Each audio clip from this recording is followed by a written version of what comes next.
first, if we just want to go and introduce ourselves, who you play in the show, maybe some background information about being a performer. All right, I'll start. My name is Amir Andrews. I play Claudio in the show, and I have been acting since the summer of 2023.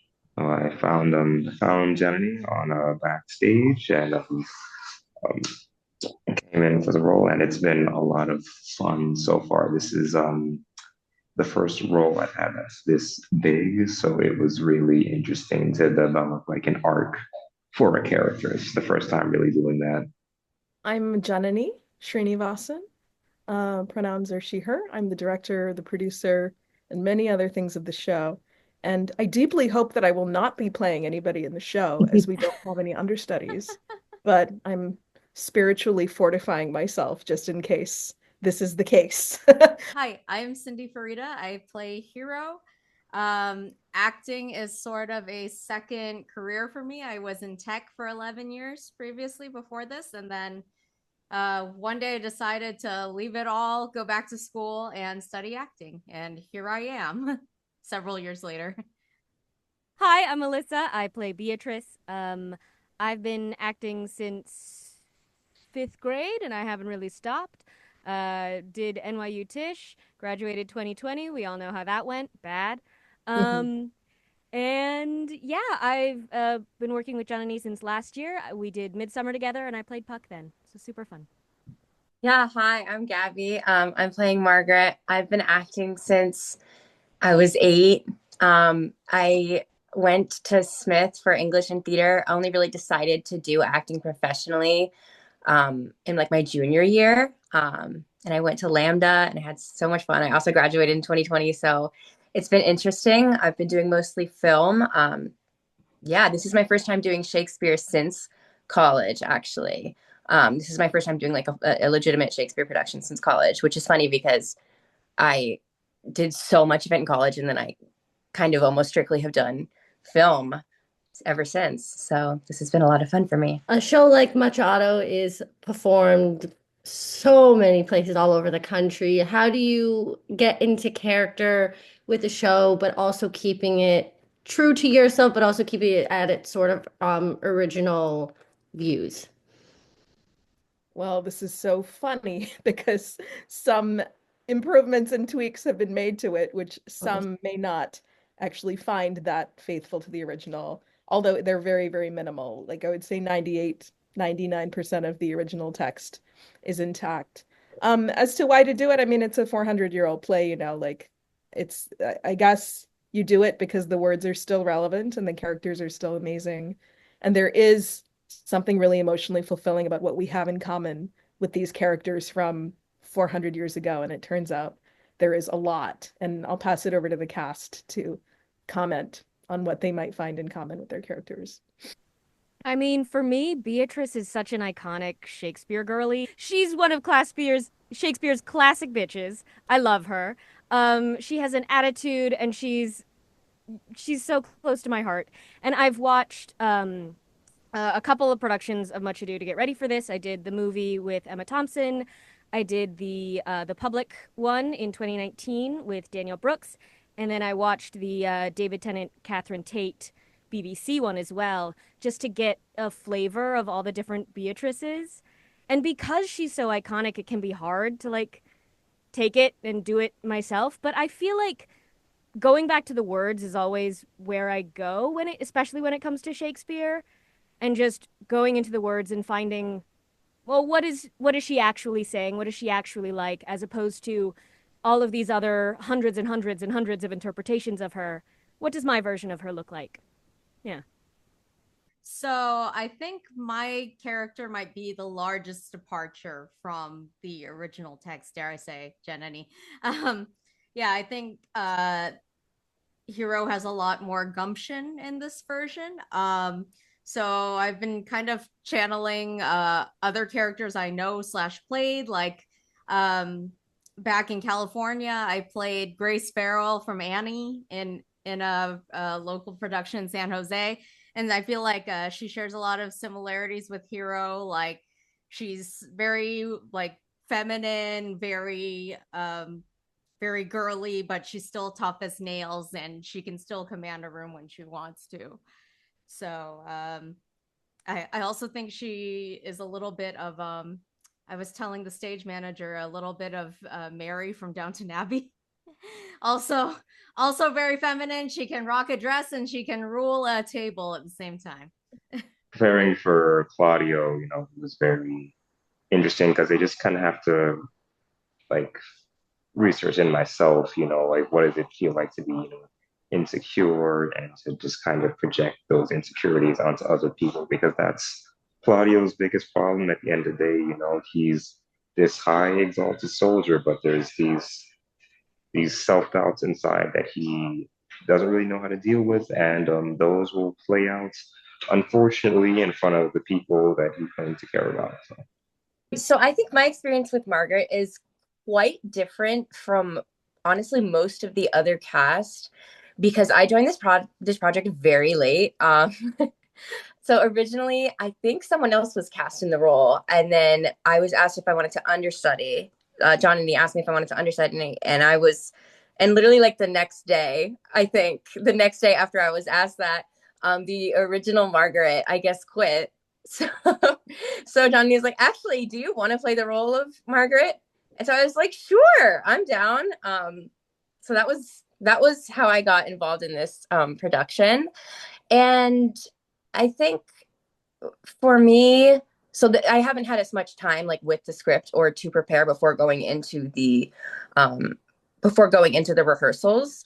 But I think because most of what my character does is a lot of listening and she's kind of doing a lot of like reacting to what other characters are saying, I really wanted to shape the way I would play her kind of around where I could fit her into the overall arc of the story and make sure that her arc has its moments of color, like kind of like a coloring book, like filling in those colors, but without overshadowing or getting in the way at all, like trying to basically, give her arc in a way that meshed with everything else. But yeah, that's kind of what I've been doing.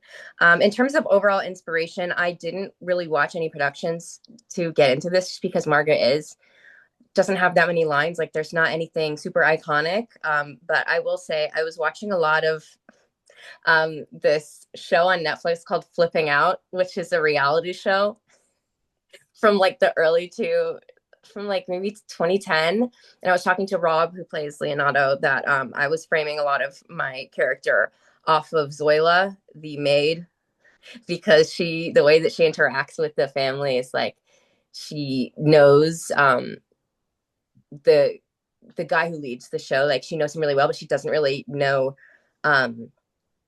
like his boyfriend that well. So I was kind of framing my relationships with the characters around that kind of dynamic. And yeah. And one thing I'll add is Margaret and Ursula are an amalgam in this production, as are Conrad and Balthazar. As well, Beatrice has absorbed her, I think, father, Antonio, and taken all of his lines, which are great lines. So they're part of the kind of the approach, We're also considering physical considerations of like being backstage at Under St. Mark's, which for Midsummer Night's Dream, we fit 14 people back there, and I thought I would spare everybody just a little bit by cutting the cast down to 11 this time. And you mentioned that there are some changes in the show. Why do you think it's important to make modern changes in classic tales? Well, I'll say, like Alyssa said, none of this just came arbitrarily to me. I was reading the script initially, just going in.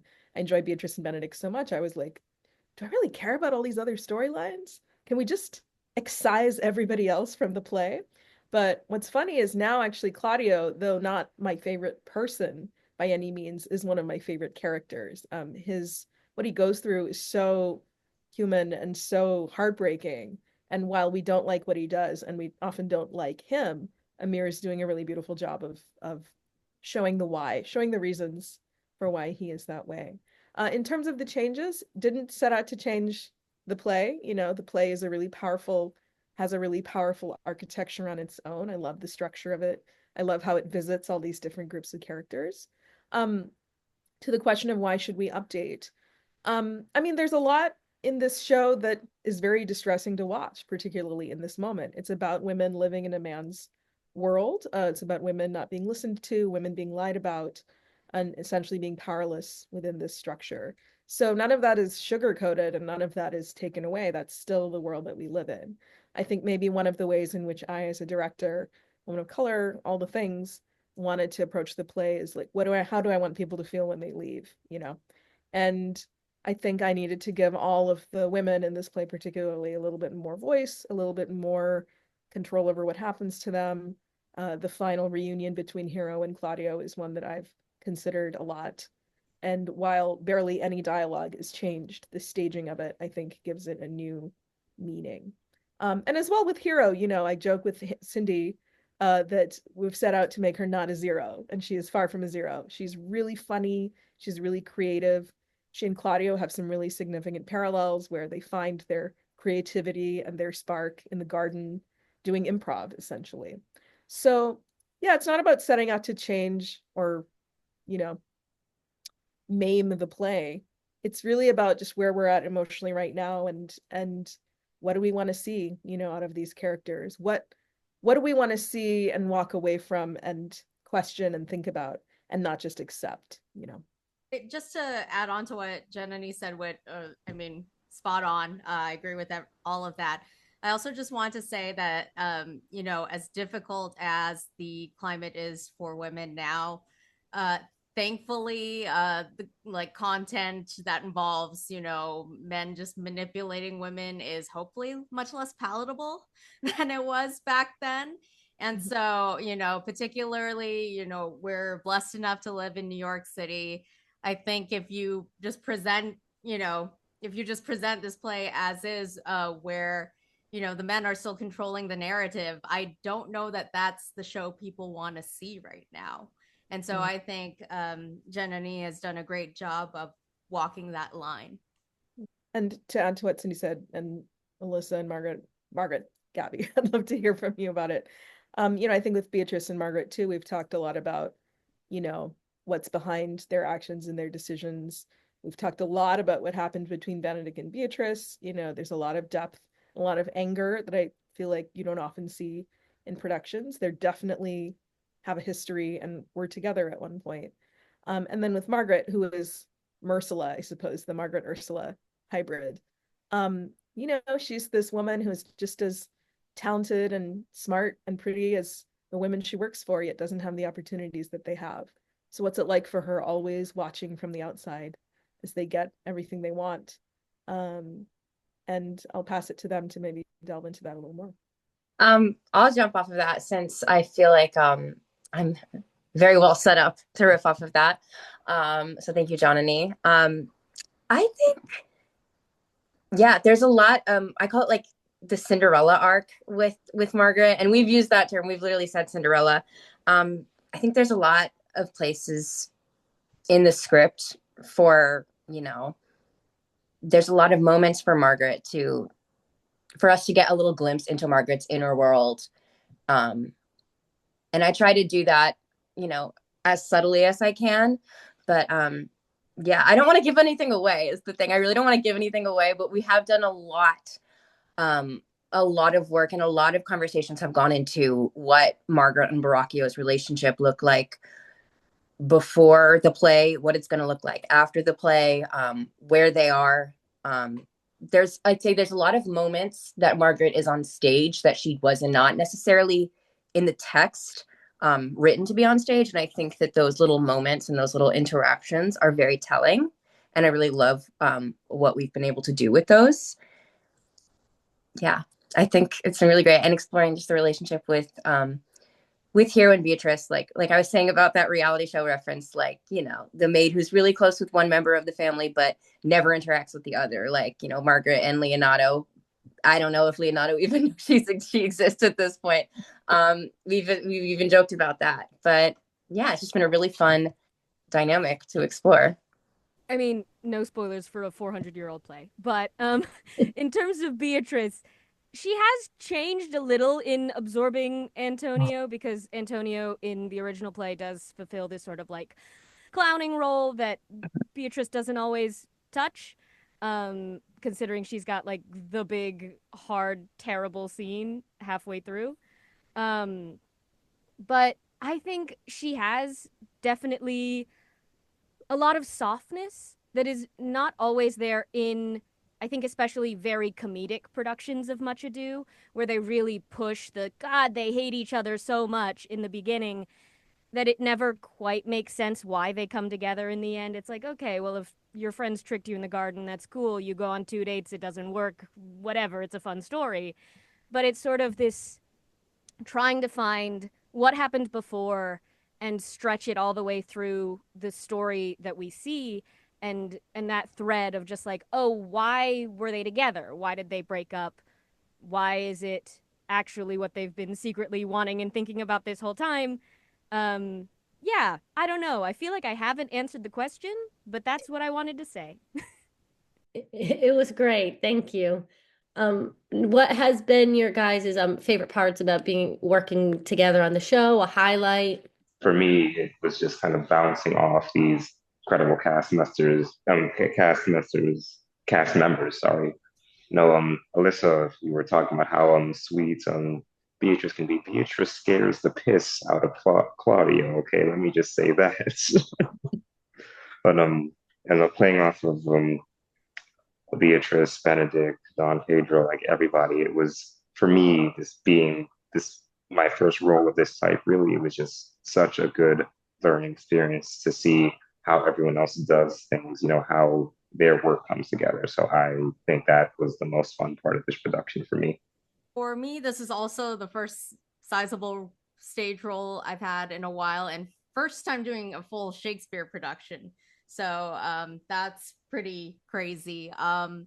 Getting to know my character, like getting to know a friend, that's been interesting. It's like, who is she? What motivates her? It's funny. You like I hadn't even realized like how well acquainted I'd become with her until some of the cast and I did just like a line practice read on Zoom the other day. So we were all reading parts that we weren't used to, and it was tough. Like even though we've been listening to this play for weeks and weeks now, because it doesn't like because these lines didn't belong to me because I hadn't invested so much in them, it was like, wait, what am I reading? Huh? So that was something I did not expect at all. I have enjoyed every minute of it. And well, I don't know if the cast has enjoyed every minute with me, especially considering my extremely copious notes. I have truly enjoyed like every minute and every day. I come from classical music, hence all the notes. But I just have enjoyed, I think as a director, you always reach a point where you realize it belongs to them and not to you. And it's kind of letting go for me. I've been hanging on to this for so many months. It's my baby. And now the baby has been taken over by 11 babies. And they're just adding so much to every word and every moment, have found so many jokes. You know, in the beginning, obviously, it's me telling a lot. It's still a lot of me refining and telling what to do, but so much of the humor and the hijinks of the tenderness and the sorrow of the play comes from them. There's about a 30-page stretch that is like almost nonstop physical comedy from the beginning of Act Two to like almost the intermission that I love to death. I love the church scene. I love the little weird relationships we've created between characters that aren't really on the page. The Benedict Margaret like antagonistic relationship that has emerged, even though they only exchange one line in the script. I just love so much. Conrad, who isn't here with us today, but is the Conrad Balthazar hybrid, his relationships with just everybody are hilarious. So I've loved it so much, but I want others who haven't gotten to speak to jump in. Yeah, I'll say the same thing. I really love just, and again, I'll get into that Benedict Margaret thing. I just really love being able to develop my relationships with characters that, well, Margaret's relationship with characters that she literally doesn't have like any dialogue with, just through those moments and just seeing the way that these amazing artists like interact on stage in the way there are like with there's a lot of moments with even with Don John of annoyance. Like there's like a little bit of an annoyance there. There's clearly an annoyance with Benedict, and that just like came out of me, you know, interacting with Dylan, who plays Benedict, and reacting as Margaret to how annoying I considered him to be. And I just, you know, those things just come about in the relationship, you know, with Tyler, who plays Baracchio. I like there's really there's just there it's just something that happens when you're with another actor and you spend a lot of time with them and you find those moments to give, like I said, a splash of color of what their relationship is and the history. And yeah, it's just been really fun collaborating with everyone and getting to find those moments. Love her. I've wanted to play her forever. I did like a bunch of her scenes when I was in college, when I was studying Shakespeare for like a whole semester. I was like, please, please, please let me play Beatrice, please. And they're like, do another fun character role. You'll have fun and be great. And I'm like, I will. But What? it's so, but please, it's so fun to just have like a role you can really sink your teeth into. Because I love being silly little guy. That's, I think, my real life energy very deeply. And when I played Puck last year, it was very much in that same vein of silly little guy. And I was in Drunk Shakespeare for a couple of years where I was doing Banquo. And that in Drunk Shakespeare is a very like charactery role. So just being able to sit down with my boy Willie Shakes and just be like, oh, it's just me, you, and Beatrice, and we're gonna have a great time. That's been like why I joined this process. If people are interested in seeing your show, you guys are opening the 14th. Where can we get tickets? How to find you on social media for more information? Absolutely. Absolutely. I can jump in. First, I did want to introduce some beings who are in the play, but maybe are not showing up super well on Zoom. We do have seven handmade masks by Jose Ignacio Vivero of Pin Productions. He's an incredibly accomplished puppeteer, set builder, prop master. He did all costumes, props, and sets. And he made us this bird that you saw, this rabbit who you can sort of see. Oh, there he is, a little sinister. We are opening the 14th. We're playing for 3 weekends. Our Instagram is much_ado_25. We're also on the Frigid New York website. So, yeah. And lastly, my favorite question to ask all of my guests is advice that you would like to give to future performers, directors, writers of the theater, even film community. Okay, I have thoughts because I used to costume design for a couple shows at NYU, and all the students there would ask me, they're like, what are your tips? What are your tips? So, my big tip for anyone who's aspiring and going into the performing arts world is networking just happens. You don't have to network. Meeting people and doing good work is networking. You will meet someone, you will do a show with them, they will remember you 2 years later and be like, oh, I worked with this person. Let me call them up, see if they're free for this thing. Networking is not a thing where you go to a bar and hand out your Instagram to 20 people who you're never going to talk to again. Networking is something that happens from just doing the work. Which is exactly how Alyssa ended up in the show.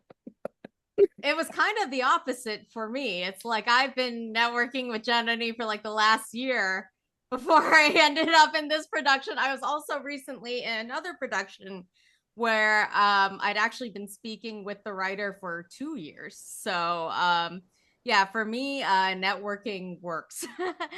But I also want to say acting requires a lot of trust in yourself, because if you don't think that you're good and can do the work, who's going to?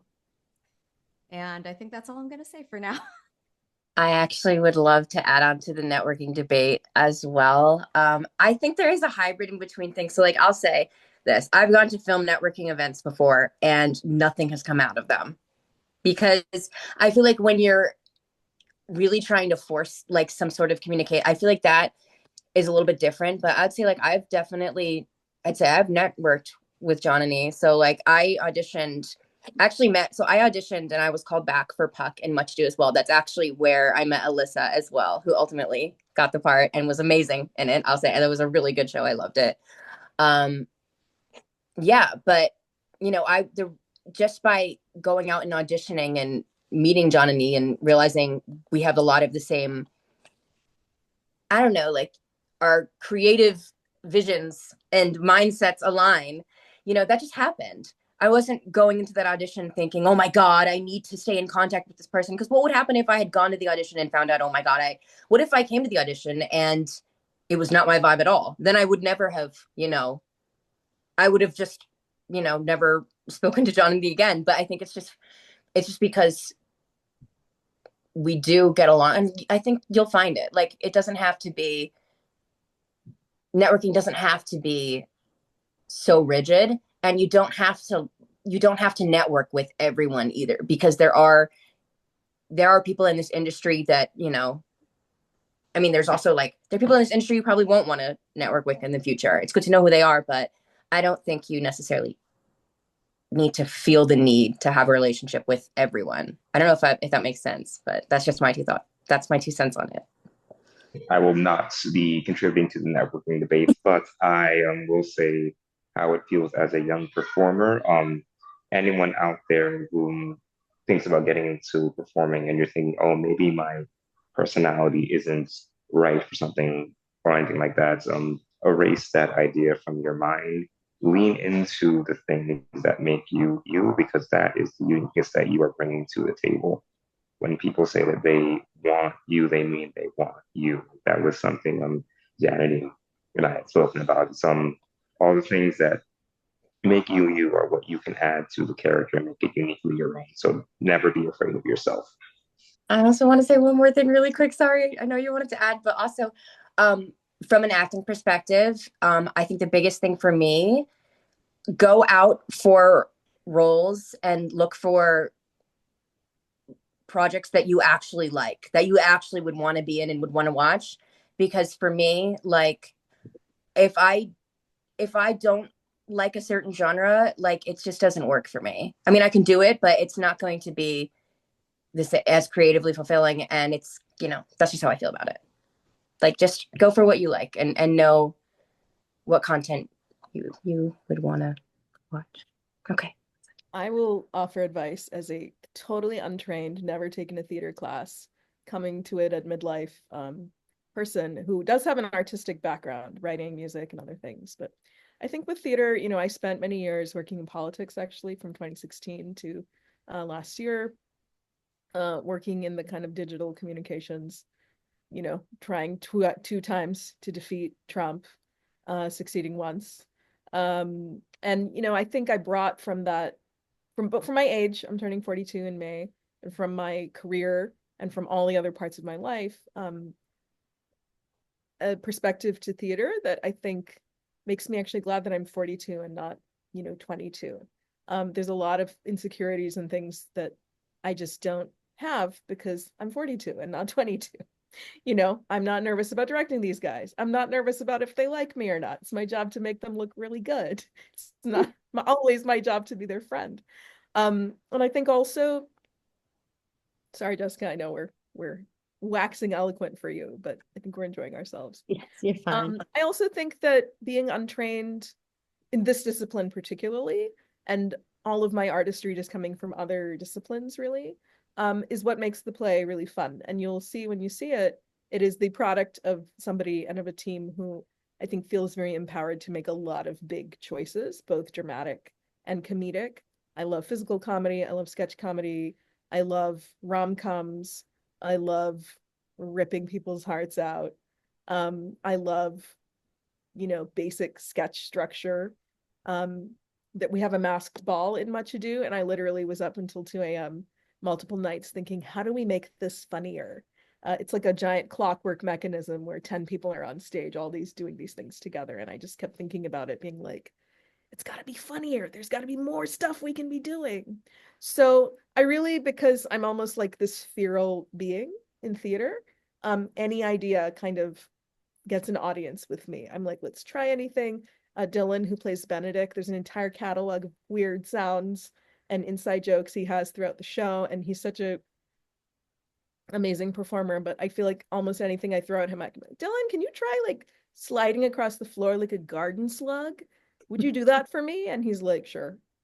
So I love comedy and I love characters and I love everything. And I feel that, I don't let my lack of, I guess, institutional training hold me back in trying to convey to these guys what I want. And they're giving me what I want.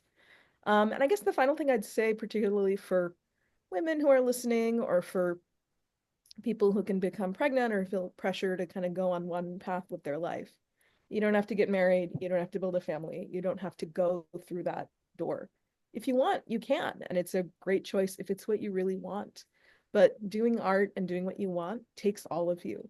And if that's what you want to give all of yourself to, then do it. I don't have a job right now. I'm just spending 16 hours a day thinking about this play, and I love it. And there's nothing else I want to be doing. And there's nowhere else I want to be than with these guys for 16 hours for the next 2 days. So go after and do what you want, and don't let other people tell you what you want. So that's what I'd say. Awesome. Thank you. That is all I have for today. I wanted to thank you guys again for joining me, and I wish you luck on your show. Thank you. Hope to see you at the show. Thank you. Yes, bye. Thank Meet you. you all. Thank you.